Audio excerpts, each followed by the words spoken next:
I'm the person on the other side. I don't know if I should be here seeing that I am the cheater. However, I have been reading posts and I feel that I have a chance. I have been married 20 years to a great guy. We had our ups and downs like couples do. I met someone and we were friends, could talk about anything. Then one day he took it to another level and asked me out. I was shocked. After all, we were good friends. So, we hooked up. Bad move. I felt guilty because all we did was kiss. He felt it was no big deal. I felt like I betrayed my WS. We kept communicating and things got heavier. I found I was neglecting my kids and WS. I constantly had my phone with me and my kids started noticing. I ended up getting an STD and blamed my husband for possibly cheating on me. He found out I was the cheater, not him. I felt awful but was already way too deep to get out. I promised not to communicate with this man ever again. Unfortunately, I was unable to keep my promise. He is someone who I see at work occasionally. I know what I did was wrong, have seen therapists and MC, and nothing has changed with me. My husband has changed 360, more attentive, loving, helpful and deeply in love with me. I need help. I want my marriage to work. I will do whatever is necessary. I know that was awful, I realize, but I thought that he had cheated on me 15 years ago and I was told I had gotten an STD. I guess I had blinders on and was very stupid, I know. I have told my husband. He knows the truth and stays by my side. I don't know why, because I do not deserve him,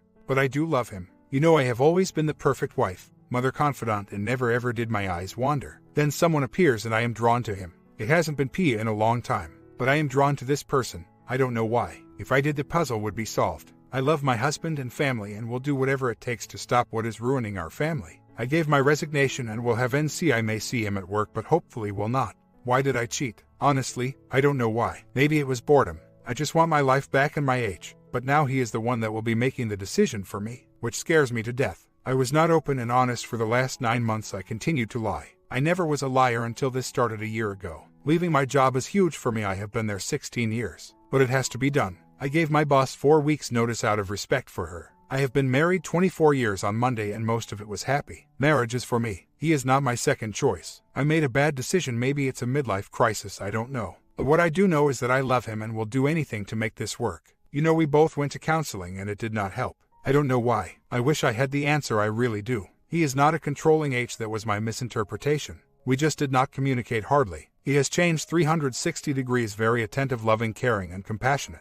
I love my husband. No marriage is perfect, I know that. But it was pretty good before all this started. I just want my life back. You know, I stopped going to church because I did not feel worthy. Last week I finally went back. I feel that this is a nightmare that I have created. I told my H we need counseling, but since the other ones did not help, he is hesitant at this time. I was seeing someone and she suggested D. That is not what I want, and she was not sending me down the right path. He wants to get him fired. I told him to not send the letter until my last day at work. He wants to say that this doc had physical relations with a nurse on hospital property. I know I should have told my H about having intimacy at work, but I never thought he would do this, ever. My H allowed me to work with this person even after the affair. That was a big mistake on my part. I thought we could still be friends. When we would chat, it would always turn physical. I did not quite understand why, but now I do. The husband responds, I'll try organizing this a bit so that it's coherent and not aimless rambling. But there is so much to say, so it will be long. If people are going to give advice, they should know the whole story. Marriage before affair. Looking back, I honestly feel we had a very good marriage. We enjoyed each other's company.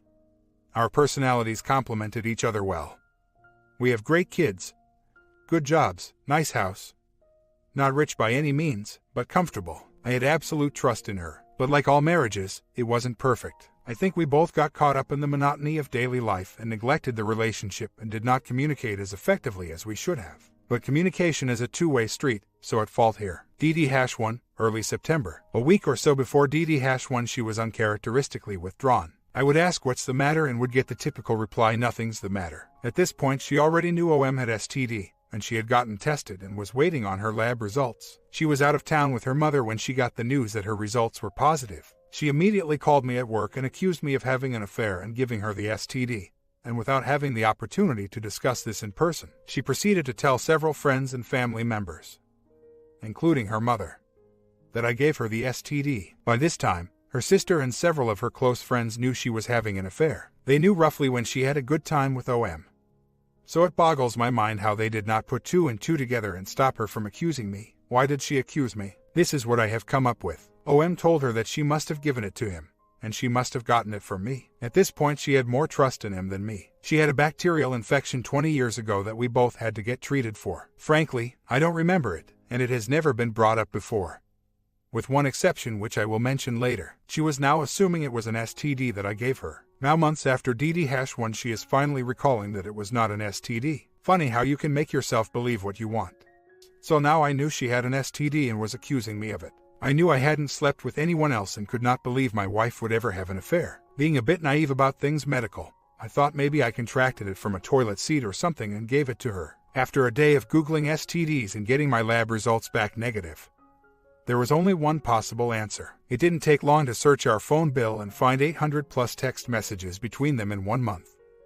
And 100 plus messages per day around the time the STD came into the picture. I confronted her and asked for the truth. Well, she followed the cheater's playbook to the letter. Spent 2 hours denying it, saying they are just good friends. Blah, blah, blah. Once I presented all the evidence, and she could no longer deny it, she confessed. I didn't have any experience with anything like this, so I expected her to break down, cry, apologize, be remorseful, etc. Well, per the playbook she did none of that. Instead, she said I was controlling. I did not respect her. I did not appreciate her. You all know how this goes. She topped it off with the "I love you but not in love with you" speech. I was in shock. I thought we had a pretty good marriage going on. Let me digress here a bit and mention several red flags I noticed before DD-1. But I dismissed them because up until that point I had no reason to not trust her. Prior to the affair, she would mention his name a lot when talking about her day at work. Once affair started, she never mentioned his name again. She straight out told me he was after her, offered to treat her to a spa. I knew it was inappropriate, but I trusted she knew right from wrong and would act accordingly. Okay, maybe I didn't say it quite like that. I said something like, "You're a big girl, you know right from wrong. If you choose to do the wrong thing, you will need to accept the consequences." This is where I expect to get bashed by everyone here for not enforcing consequences. She was basically seeking approval from me to pursue this relationship. On vacation one day, out of the blue, she brings up the bacterial infection from 20 years ago and asks me if I ever cheated on her. Of course, I did not. She was just trying to justify her cheating by convincing herself that I cheated on her. Even if I had, that is crazy thinking one affair can justify another. Ironic how she was questioning me about STD, and she gets one a month later. Karma's a bee, as they say. Woke one morning at 2 a.m. and saw her texting someone. I facetiously said, "What? Are you having an affair?" She responded she was texting her close friend who lives in California and was going through a divorce. I bought it. Back to my story. So, we agree to that we want to try and make this marriage work. I was willing to forgive her affair, but I don't think I will ever forgive her accusing me of the STD. We start seeing a therapist. It turned out to be a disaster. He starts us off with IC, with plans switched to MC after a couple of months. It never made it that far. His style did not sit well with me, too much psychobabble. Not enough actionable steps. We talked about her quitting her job to ensure NC and he agreed it needed to be done, but not quite yet. He wanted to address other marriage issues first. With the duck, she would only communicate with him at work for professional reasons. Yay, right. We did that for about 4 weeks, and I was getting frustrated with lack of results. She did show guilt, but absolutely no remorse. It took her 3 weeks to come clean to the people she had told I had given her STD. She was still unwilling to provide the details of the affair that I was asking for. The main thing I wanted to know was timelines, when and where. She would cry bits and pieces when pressed. She did insist that she only had slept with him on one occasion. More on that later. What was really cruel was that the details I told her I was not interested in were the details she voluntarily provided. She bragged that she did physical things with him that she would never do with me. That she had slept with him 4 times during one hotel encounter.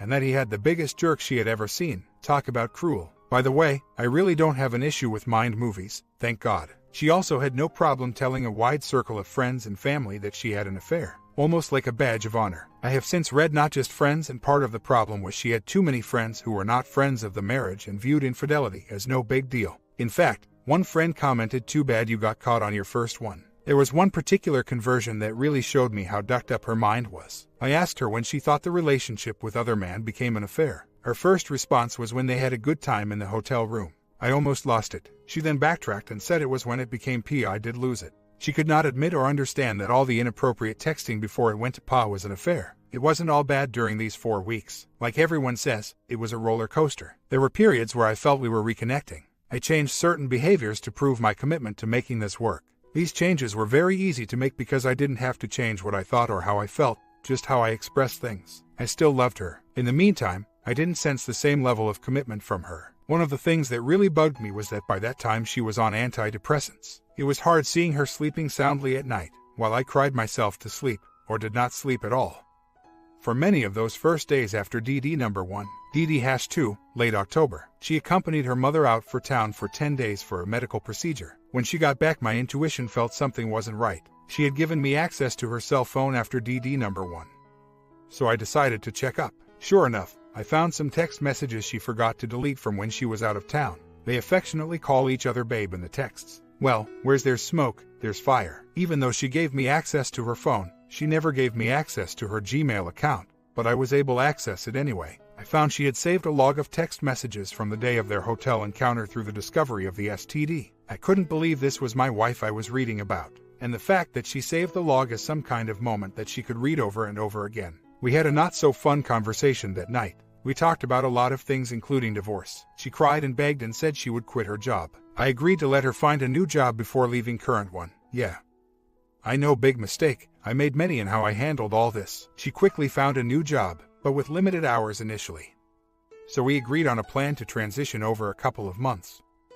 Another mistake. 6 months later she still hasn't fully transitioned and left her current job. And another mistake for not enforcing consequences. The next session she had with the therapist after DD-2, he stated that the reason she was still contacting him was because I was still not meeting her needs. WTF, I couldn't believe he said that. You got to wonder how some of these guys can be licensed to practice. Needless to say, that was the last session either of us had with him. We started with a new therapist the next week, but that wasn't much better. She basically overlooked the affair and started IC with each of us. After 3 or 4 sessions, she said I didn't need to see her anymore, but would continue to see my wife. That can't possibly work very well, especially when WS is still in the fog and is not honest with therapist. Yes, WS has stated she was not honest. I couldn't agree more with those who say MC does not work until the affair has ended. NC is effect, and both parties are committed. Prior to DD-2 we had a getaway weekend planned. We decided to keep the date even though things were not too good between us. It turned out to be a wonderful weekend ... so I thought. She confessed that she texted other man the day after we got back. Unbelievable. Since we just started with the new therapist, I decided to handle it via that route. Over the next 8 weeks things felt pretty good, but I still didn't feel remorse from her. We took a weekend trip to Key West which turned out great. The holidays came and went without too much turmoil, but again no sense of remorse. My birthday came near year-end, and like many other people in my situation, this triggers a lot of reflection. This is when I realized how much bull crap she was feeding me by rewriting history and saying I had been being controlling, disrespectful, etc. for the entirety of our 20-plus year marriage. In fact, she was the one now doing exactly that. You can't get much more controlling than lying or not being open with someone so that you can control their feeling and actions. I would even say that is abuse. I honestly believe she was never like this before this whole affair ordeal. How can this change someone so much? DD number 3, late January. January rolls around and things are so-so, not really getting better, but not getting worse. She goes over a neighbor's house one night for a glass of wine, more like a couple of bottles. This neighbor is definitely not a friend of the marriage. She comes home a bit drunk and with an attitude. After a bit of questioning, she admits she was texting OM again. I had had it and asked her to move out. I gave her a few days to make arrangements. In the meantime, she went out of town for the weekend on a planned trip with one of our kids. She got back and gave me another begging and crying session saying she would find another MC for us and would really quiet her job this time. I had a lot going on the time unrelated to our marriage, so I just let her stay so I wouldn't have to deal with all the ramifications of her moving out and the impact on the kids. Basically, rug sweeping. DD-the 4th of May. Over the next 3 months things seemed to improve quite a bit. She was showing remorse. She was much more affectionate and attentive. Bonding was better than ever. I'm pretty sure she did not communicate with him outside of work. In early May a couple red flags hit. We're at happy hour one day and she starts indirectly blaming me for the affair again. The conversion gets bad enough that she leaves the bar by herself and goes home. We met after work in separate cars. I believe it's an isolated incident, but I make a mental note. A week or so later, I start noticing an attitude. It's hard to explain, but she had similar attitude during the other times she was breaking NC. So now I'm on high alert. It didn't take much longer or effort to have pretty definitive proof that she was communicating with him again. I ask her if she has anything she needs to tell me. She knew exactly what I meant. She confesses that she broke NC with OM, but it was only to tell him about some food that was left at work for him. I ask if there was any inappropriate dialogue. She says no. Well, after 9 months of sad times, I know there is a lot more she is not telling me. So I press on. She finally admits that he sent some dirty texts. Like, do you want to have a good time? Wow ...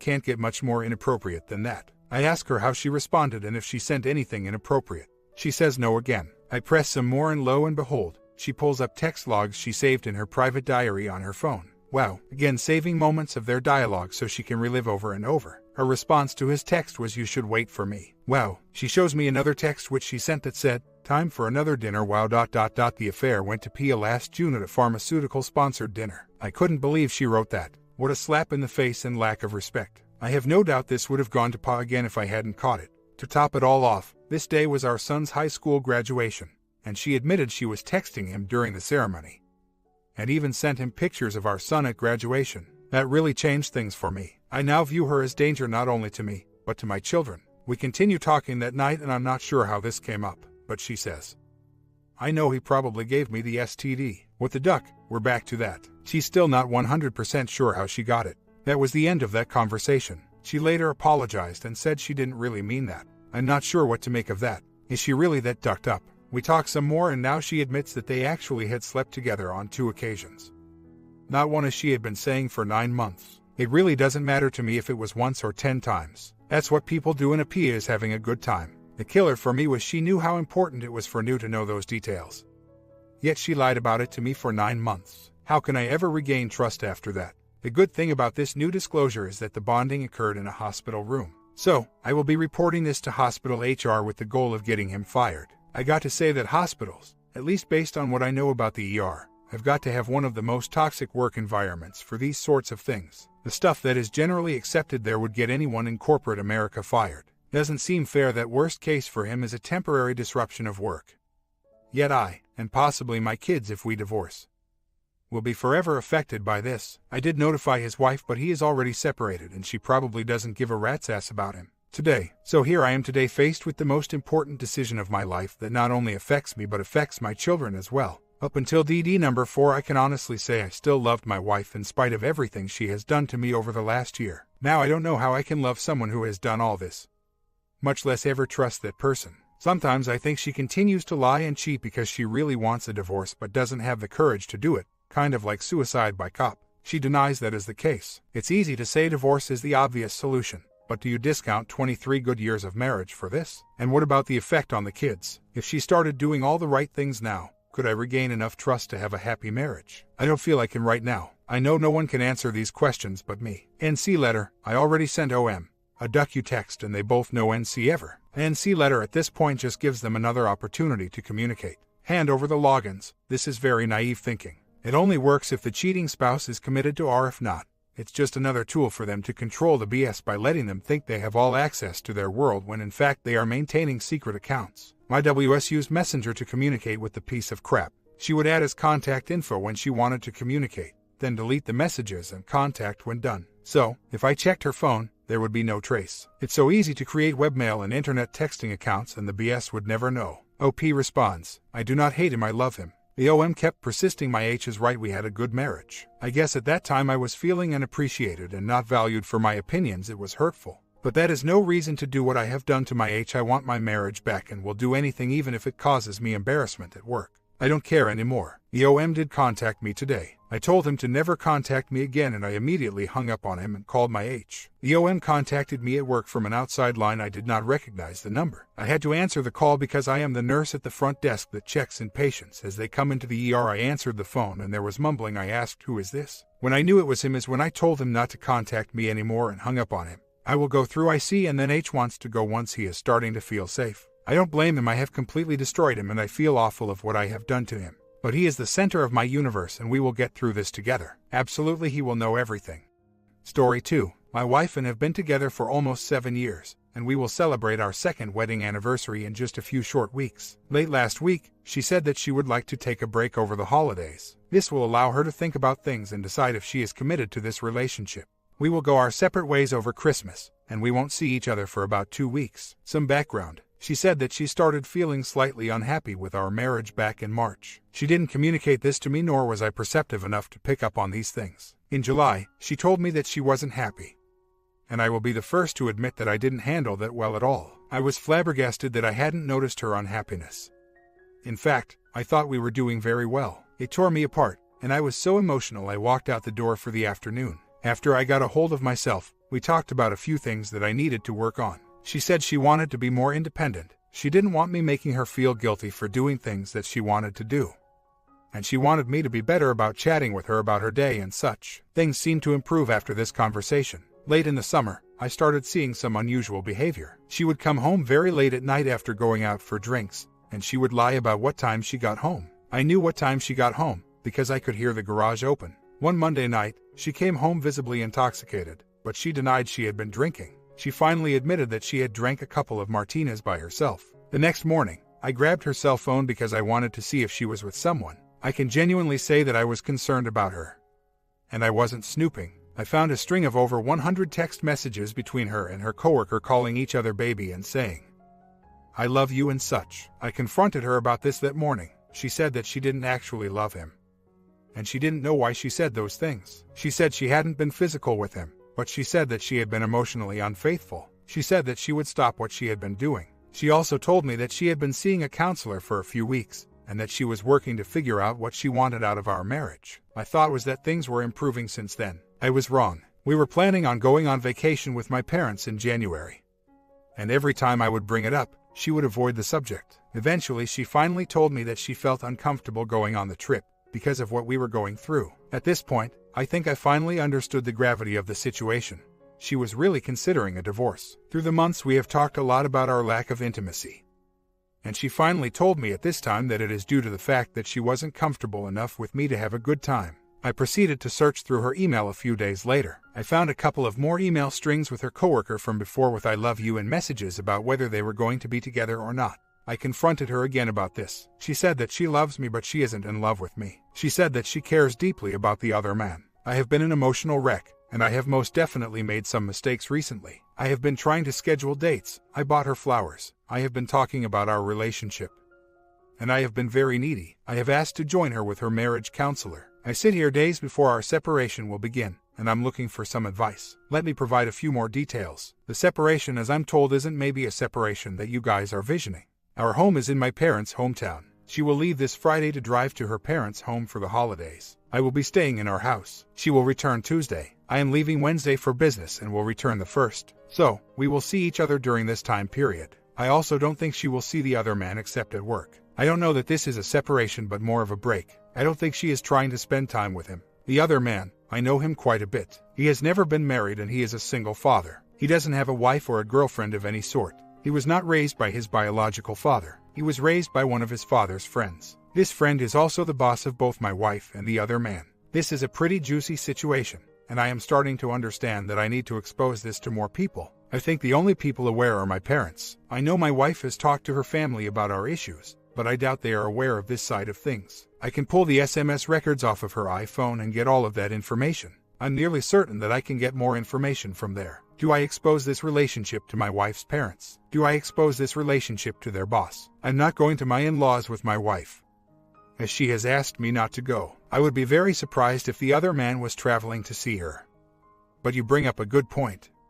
I simply don't know what would be in the plans. I would be shocked if he was welcome at her parents' home. I am going to begin the 180. It is time. She can decide what she's going to do for the holidays, but I will be at home. I'm also going to pick up a VAR for her car after work today. She talks on the phone in her car a lot. She will be driving multiple hours for the holidays, so I should know very soon what's going on. Last night, I ran a query against her iPhone's backup database, and I was able to find all of the confirmation text messages that I needed. After doing the 180 for only about 12 hours, I put my foot down. I told her that I know she is having an affair, and she either goes with me or with him. If she goes home to see her family alone over the holidays, then I will begin the divorce process. She was shocked, as I think she was expecting that I would just lay down like I have been for the last 6 months. She asked what kinds of things she would have to do to earn my trust back. We talked about everything from opening up all of her forms of communication to me to quitting her job. She said she is a horrible person, and she doesn't deserve me. Whatever her decisions are, I will be thrilled. I feel so much more in control of my own happiness than I have in a long time.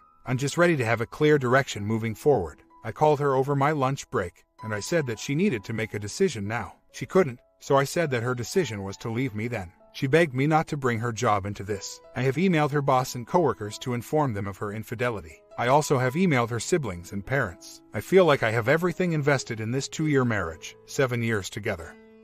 But that could certainly be me being naive. Just to recap the events of yesterday. 1. Told her to make a decision to stay or go. She couldn't answer, so she is gone. She packed up a few things, laptop, overnight bag, etc. And I haven't heard from her since. 2. She called me back immediately after the conversation and begged me, and I mean begged, to not involve her work. I eventually had to hang up on her as I would not agree to her demands. I think she really fears the scarlet letter. 3. I emailed her boss, coworkers, and family to inform them of the affair. I was respectful in my words. I asked for all of their support as we worked through this process. 4. Credit card has been canceled. Bank account switches are in progress. Locks are being changed. I am working on beneficiary changes, but that will require her signature and a notary, so that will take some time. 5. One of my best buddies, groomsmen, came over last night. We went out to eat, had a few beers.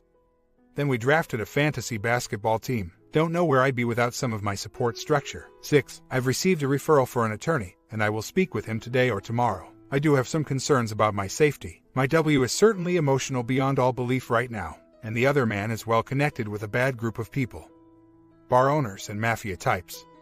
Though I'm not as certain here, is it reasonable to call the police and inform them of the situation? I got a chance to speak with a lawyer this afternoon about the divorce filings, and I got some pretty good advice. If she is willing to keep it out of the courts, it will be much better for me, because I make a lot more money than she does. My wife keeps telling me that she doesn't want to go to court, and she wants to do this amicably. Tomorrow when she stops by, I'm hoping to get her to sign a piece of paper of things that we can agree upon. I'm hoping to keep the house and retirement accounts most importantly. I can't change the locks on the house legally unless she agrees that I live there, and she doesn't, so I'm guessing that's unlikely. She is intending on staying at the house while I'm out of town, so he recommended I get her to agree that no one else steps onto the property except her. Here we go. I'm going to try and hit the gym before she comes over tonight, so I will plan on wearing a hoodie and putting the VAR in the pouch in front. Legally, she is allowed to stay in the house, and she can ask people to come and go as she sees fit. Tonight, when she is over, I'm going to ask her to sign a piece of paper that agrees to certain things while we're in this transition.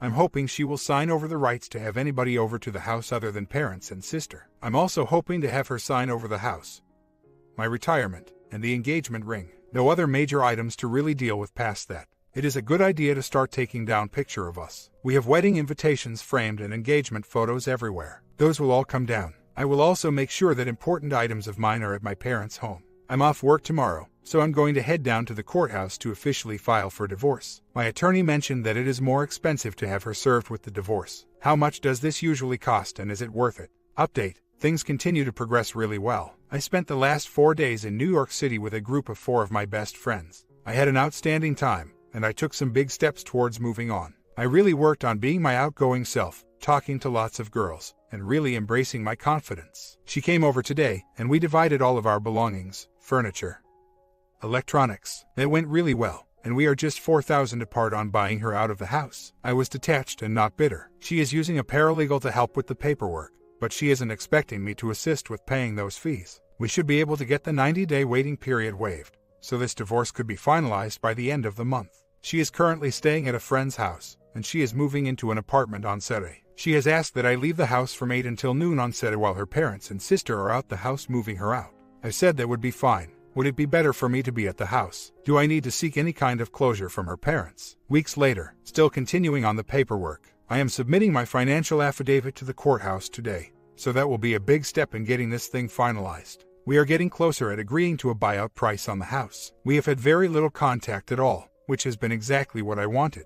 This has happened very quickly, as many of you know. My friends keep telling me that she is going to come back and want to be together again once she realizes how bad she messed up. Is this realistic? We are finalizing paperwork and getting the 90-day waiting period waived. I want to be prepared when, if she comes back wanting to, I think I will stand strong. But if it happens, I'm sure it will stir up a lot of emotions. I received the decree for dissolution of marriage yesterday. There were some things that I wasn't pleased about, but I talked to her calmly this morning, and she is having those things removed. I think we are very close to an agreement. I wanted to mention that there is a huge part of me that just wants to absolutely let her have it. I would love to sit back and tell her all of the terrible things that she did to me, and all of the lying that she did. At the end of the day, I know this helps no one. I am continuing to take the high road on all matters regardless of how difficult it can be. Final update. I have signed my final decree for dissolution of marriage. We have settled everything financially. I still have an obligation to buy her out of the house and refinance to remove her from the mortgage. This has to be completed within 60 days of the signature by a judge, which is completely reasonable. Although I will probably withhold payment until day 59 to earn as much interest as possible on that cash. The judge denied our motion to waive the required 90-day waiting period. So our official divorce day will be April 3rd. Can't wait. Now that we have signed all of the papers, we are meeting to talk face to face for the first time since D-Day. I really am looking for some closure as I am having a little bit of difficulty with moving on. I plan to be direct with her and ask first and foremost for an apology. I would like to confirm suspicions that I have had for a while, so I can put anxiety about it to rest. I will tell her how she put me through hell. She was a terrible wife, but I am stronger moving forward. Love TV's comment. I love the second OP. He kind of knew what he wanted. To me, that's very important. You agree? Sub and